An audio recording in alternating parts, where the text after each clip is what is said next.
Hi, I'm Michael Pardy with SEEfest, and I'm an associate programmer there. And I'm talking today with Marija Zidar, who wrote and directed the film Reconciliation, which just won 2 honorable mentions at SEEfest 2022. You won one for the film and one for cinematography. So I first want to extend my congratulations for that. You must be so excited. Thank you so much. Yeah, we were thrilled to find out. I was just in Albania when I heard the news from our production. Yeah. Well, this is about, obviously your film Reconciliation. Just briefly, Reconciliation is about a feuding family, a family of cousins. They share the same last name, it seems. One of the families, their daughter Juste, was killed as the result of a really long simmering family feud, and that's the narrative. But it's the story of patriarchy within this community, and I guess Albania in general. And I know you say that you aim to offer a nuanced portrayal of patriarchy and a woman's observation of a patriarchal conflict. I think you really succeeded in that. It's a powerful, powerful film. Thank you. Did you want to say a little bit about how you came to the story, why you made it, how you found this family? Obviously you're coming from Slovenia. Yeah. Albania is not necessarily next door. So what was the genesis of all this? Well, Kosovo was part of former Yugoslavia, and it's Albanian populated, so it wasn't completely unfamiliar. And I mean, the idea for the story came from an Albanian scholar who, in 2013, who told me that this topic of Albanian blood feuds or blood revenge has been covered 1,000 times and never correctly. And I was intrigued by that. So I started researching the topic.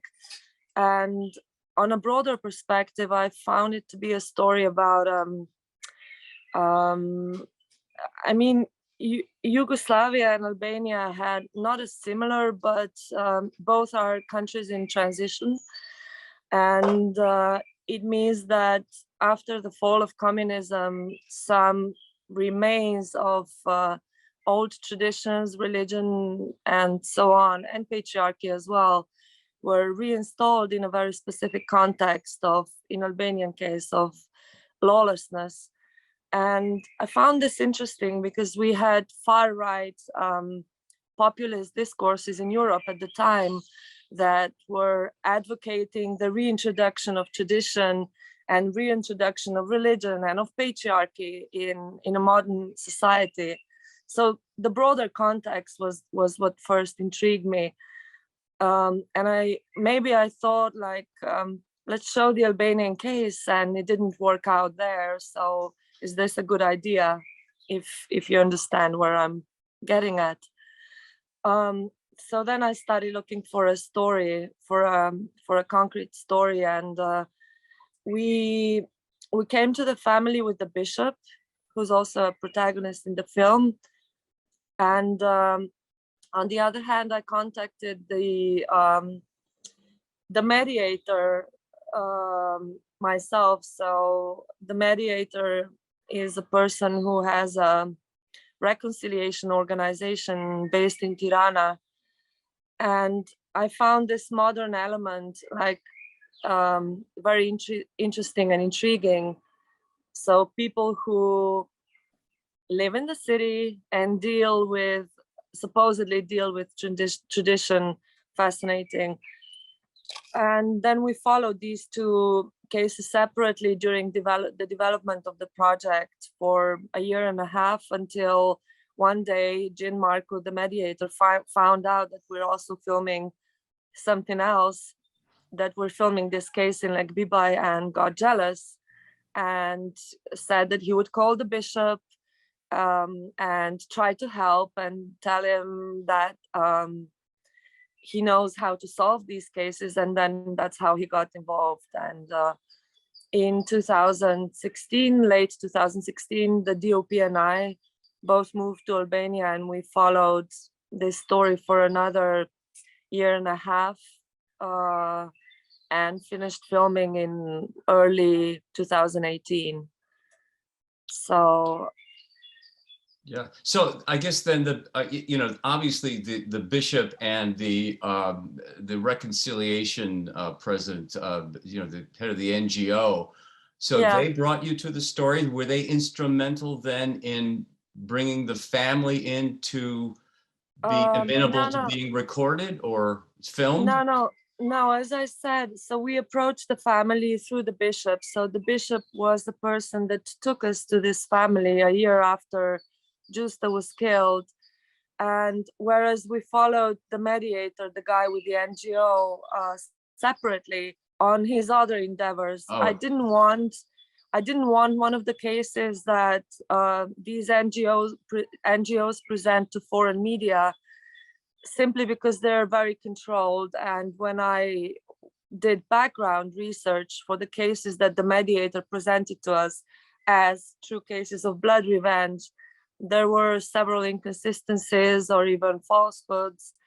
And so that's why I said that they coincidentally collided after a year and a half of following two very separate stories. So the mediator in the capital and his various endeavors, and whereas we visited the family with the bishop, and it was a very long development until the two stories collided. And when a few months after the mediator Gianmarco took over the case in Lake Bibai, the bishop, well, I'm going to include a spoiler now, passed away. right. So it was a long process yeah, it was a long process to get to this story. Yeah, and you know, obviously the tribal law canon plays such a big part in this, and part of that involves not only forgiveness of the perpetrator of the crime, but reconciliation, whatever reconciliation really means. And it becomes pretty evident. And again, not to spoil anything, hopefully people have already seen the film. You know, this reconciliation piece is so long, and ultimately, and we can talk about that now or later, to my mind, it really doesn't happen. Although the papers are signed, there are so many long simmering things that come up. All of a sudden, the question of an uncle who has been murdered comes up at the very last minute. So Yeah. So the thing is that I was surprised how heavily invested the church and the chairman of the Reconciliation Committee were so invested in having the families reconcile. And can you talk a little bit about why that was so important to them, and then how that would dovetail with the law where the killer was already in prison? Yeah, it's a very complex, and maybe yeah, it's a very complex story, because what you see in the film is an attempt to revive a ritual that existed long ago and no one really remembers anymore. And I think it's evident from the film that the father is not plotting revenge. So why would it be so important to reconcile them? But I think I'm hoping that the answers are in the film. We show all three sides of the conflict. So the victim side, the perpetrator side, and also the motives of both mediators, the bishop and the guy with the committee. And I mean, that's why I made the film, because it's not something that I wanted to explain or describe. It's a chaos, it's a modern day chaos. So the perpetrator is in jail, but they would still like to reconcile the two families according to an old law that is just remembered now, but not really in place anymore. It's not maybe what you expect to see for a Western viewer. You would want a reincarnation of the past in the present, but that's not what is actually there. No, Albania is now a modern society, and if I go back to a country in transition, it means that remnants of the past linger in the present, and but you cannot talk about a revival of the past. The past is in the past. yeah. It was interesting, the two families, obviously they differed about the circumstances of the event, whether it was kind of a, the perpetrator's family says it's really an unfortunate accident. And throughout the film, you realize they don't seem to be truly sorrowful and regretful. It's just something that happened and we have to move on.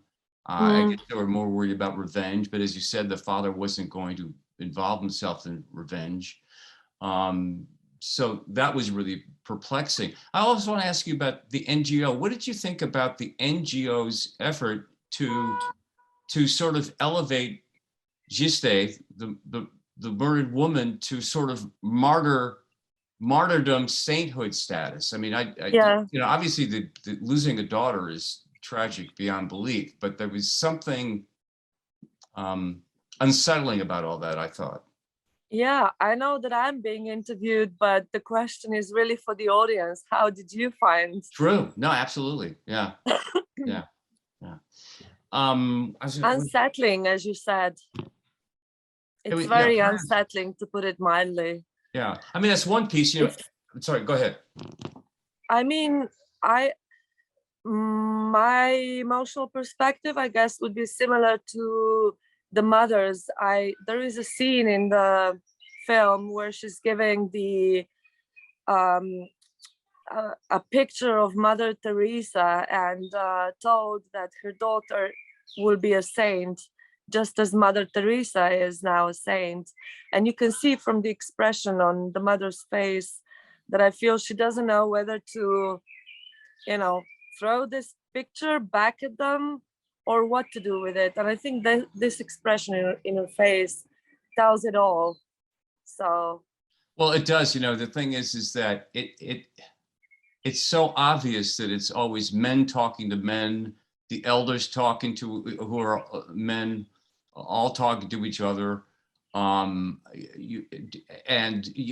Just before the mother erupts, you realize that you could just see her in the background, over many scenes, slowly building up to this final eruption, and the elders, everybody patiently listens, but are ultimately patronizing. Yeah, exactly. Her. And then at the end, Jiste, the father, in kind of a touching and nuanced moment, has this tribute to his wife that he reads. But it also is, it puts her on a pedestal where she still has no real participation. You're honored, but not necessarily included, right? That's what I took. Yeah, but still, I think you can see in the film that the men constantly write letters to each other. So the father writes a letter to the killer's brother writes a letter to the father, and even the guy from the Committee for Reconciliation writes an ultimate, not a letter, but a new canon law, because the old one apparently failed. And I found it brilliant that the best letter of all was then written for his wife. And it's something that you wouldn't expect in such a patriarchal society. I found it to be a nice reversal of the stereotype. No, it was very, very sweet, obviously very, very sincere, and she's obviously very, very touched. Yeah. It was actually, if I give a little bit of an anecdote, it was actually preceded by how this letter writing, which obviously we had no idea that he would do that while we were filming, because I have to say that the entire film is completely observational because of the nature of of the situation, the conflict was real. We could never, I could never direct the protagonists, and it wasn't, it just wasn't possible. So we never knew what would happen. And this scene happened after a visit with the father to one of his daughters who had eloped. So she had met her husband on Facebook and eloped with him to another part of Albania. And the father asked us to go there and visit the family. So we went there together. And afterwards, the two fathers then talked about their families. And Gazim in that conversation said that Vera, his wife, the mother, would constantly badger him, like, tell me you love me. I know you love me, but you never actually said those words. And he said, well, with us, it was like I winked at her and she winked at me back, and that was it. And we knew, but I could never actually tell her those words. And after that, apparently he was reflecting about this, and he wanted to put this in the film on his own, and it was a complete surprise. So he wanted to tell her he loved her, but went in a big way, and that was the result. My DOP was so shocked that he remained sitting behind the desk, behind the table. Like I told him to put the camera on, to turn the camera on, and he wasn't sure like why. He's just writing something, and I felt something was going to happen, and told him, go closer. And he was like, well, this is not going to be anything. It turned out to be the love poem. That's very, very sweet. It's very, very nuanced. Was there anything that they asked you not to film, or did they tend at all to say, well, you should film this or film that, or not film this or that? Did they begin to direct you at all in what they wanted to show? A lot of it is they're not so direct. It's just a code of behavior in general, I think, in the Albanian society. So it wasn't like they would explicitly tell me not to film or to film something, but I think we've spent so much time with all protagonists, but especially with the family, that you sense it's a human, it's a human connection. You sense the boundary where you can go and how far you can go. And I also didn't want to put anything in the film that they would feel uncomfortable with. So it was kind of,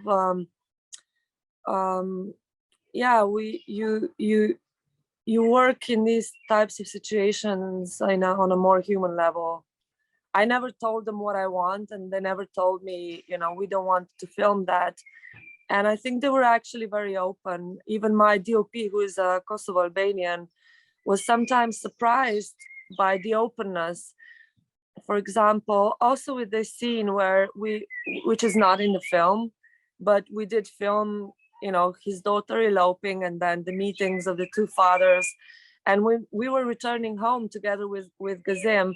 He told me in English so that the father wouldn't understand. And he said, well, we were filming all that, but they will never allow this to be in the film. And because he says it's a question of shame because she eloped and all of that. No. And then I said, well, let's ask him, and we asked him, and he said, no, this is life. He said, this happened. I have nothing to hide. And also in January of last year, before we premiered at CPH Talks, during Corona, I went to Albania to show them the film because I had promised to do so. And I was also nervous, not just nervous, but it was a tremendous burden for me this entire time when the film just wouldn't come out, and how they would feel about the story as it is edited. Would they identify with it? And we filmed for such a long time, over the span of 4 years, that I felt at least there would be questions about, you filmed also this, why is this not in the film? But we watched the film together. They watched it twice, actually, once with me and once together with the relatives who came over for a celebration. And in the end, the father just said, this is how it was. And even Vera, I'm sorry for the background noise, and even Vera, the mother, commented in the end, this is how it was. I was really surprised about Vera as well, because she's very not exposed, but she's very prominent in her own way in the film. And I wondered if she would feel uncomfortable with that. But she just said, yes, I got angry, but it was just too much. And that was it. And the kids, I think, loved most of all the ending. Mhm. So yeah. And where are the families now in terms of the reconciliation process? Because again, as I saw it in the film, the papers were signed, and all of a sudden Hazim brings up the uncle, and for me that was it. Okay, it's not happening. So what's happening now? It was it. I mean, you brought up earlier a good point about the lack of remorse on the perpetrator's side. So if we talk about emotional reconciliation, I think that very fact alone, that someone, the perpetrator's side, does not really recognize the crime, so to speak, or the damage done, speaks for itself. I don't know, or it's the question that's posed in the film: can you forgive, just on a human level, can you forgive your child being killed? And especially if the killer does not really accept responsibility. I think that basically says it all. And the situation is not different to what we show in the film now. Mhm. So, Right. and I don't think it can be. Yeah. So I tried to indicate another kind of ending in the film, meaning that this entire process, this spectacle of reconciliation that they were attempting, this attempt of a revival of an old ritual that no one really remembers, with all of these pressures from each side towards the reconciliation, was that really a real process. And with my editor, we tried to ask this question to the audience with the ending that we have now, and for which we had to fight a lot. Because we both felt that the ending is not where Gazim throws them out. The ending is this kind of another possible path of an inner reconciliation. Mm-hmm. Because I believe that you can also forgive by not directly forgiving the person. You can forgive in a more modern sense of forgiveness, where we say you let go of things. You no longer try to get acknowledgement for your pain and suffering that you've endured. Because you can see in the film that every time that Kazim tries to get some acknowledgement of his pain, he's hurt even further, or the entire family is. So it's not getting anywhere. But you can also let it go and focus on what you do have, focus on your family and let go of the past. It doesn't mean that you forget. It doesn't mean that you forgive and shake hands with the perpetrator's side, but you just stop reviving this conflict. Well, yeah, if that makes sense to you. Yeah, you've articulated that very well, because that's exactly what I felt at the end of the film, that I couldn't articulate. That's nice. Articulate, but that the family is moving on. That all of a sudden there is some joy and laughter in the family, and they're looking now not only at their own kids but the grandkids. And so there's a sense of not forgetting, but moving on. That life. That's why I fell in love with this family, and I was taken, and I saw lots of different cases and situations that I would never film just because there was nothing positive in them. And I fell in love with this family because there was this tragedy that happened, but there was also another side to them, and I really wanted to show that. And yeah, thanks to my editor, Well, Uroš Maksimovic, who's sitting actually here in Ljubljana editing another film on the other side. yeah, it's beautifully edited. I don't know how you weave a story like this. You know, it takes place over what, 4 or 5 years, and Yeah, I'm sure Uroš, there's. do you want to join us?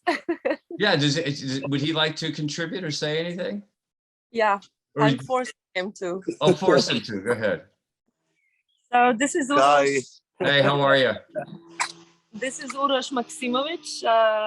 He's from Belgrade. He's now editing another film in Slovenia, and maybe you can comment on the editing process, because when Uroš entered the editing, we had been already working on the film for a long time. We had a large quantity of material, very complex scenes, repetitive scenes that we had kind of roughly edited with Mariana Kuzakova, a Czech editor. And we had, I don't know, a 4 or 5 hour assembly. So basically, Uroš started afresh. And yeah, what was the process? Because what I love now that I'm a bit remote from the film, I can say that I love it now. It's not mine anymore, so I can judge it more objectively. But what I love is that I feel it's very true to what actually happened. So nothing was forcefully edited in terms of, for example, the mother finally speaking at some point. That was not artificial. That actually happened towards the end. And I really loved working with Uroš because he respected this sensitive process. It needs to be the sensitive process of balancing the truth and the filmmaking. So how was the editing process for you, Uroš? Oh, thank you. I don't know, this is that was the first time that I came to edit the movie in a rough cut.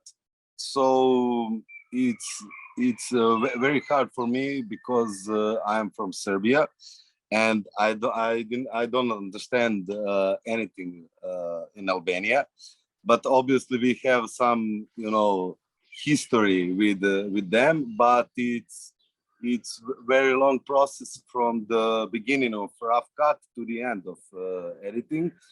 So I would just like to say that it was actually Uroš's idea when he saw the assemblies, and he said for him the most powerful moment was when the mother spoke up, and he said, do you have more of her, because I really want to put her to the forefront. So yeah, because it's that I don't know how to say oh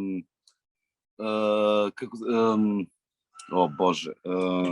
No, well, I'll just say that it builds beautifully because she's not present, then she's present in the background, then she's present a little more, and you begin to feel. Yeah. You begin to feel her absence in her presence. That she's not. Yeah. She can't get there, and then all of a sudden she does. Just when you need her to, you know. Yeah, we are talking about that during the process of editing. Because Vera actually speaks sometimes in the other scenes, but the end of the editing, we figured out that it's okay to be just in. It's more powerful actually to be just to the end of this reconciliation, because it's more powerful and it's more I don't know how louder to speak. Just till the end. Yeah, you know, because especially when she did say a few words in other scenes, she was treated as insignificant anyway, and no one really asked her opinion. So it's actually, the editing is very accurate to what happened. The substantial opinion that she gave was at the very end. Yeah. Well, you know, it's also compelling and wonderful. I hate to say it, we're running out of time here. Is there anything that you would like to add that, or something that hasn't been asked, or, you know, I certainly hope that more people see this. It's really an important film. So Thank you so much. Yeah, especially I was just reading on this Roe versus Wade situation oh in the yes, United States. So, you know, how far away from this world are we actually? And that's why I think films like that are important, or why I felt it was important to spend so much time, so many years on this story. And yeah, hopefully people will see it. And hopefully Roe versus Wade will not be reversed. yes, Now I'm going into another. Yes. Well, listen, it's really been controversial. great. Again, congratulations on the film and the two honorable mentions. And Thank you so I just much. hope more people see us. It's been great talking to you. Thank Okay. you. Great talking to you. Thank you. Take care. Thank you.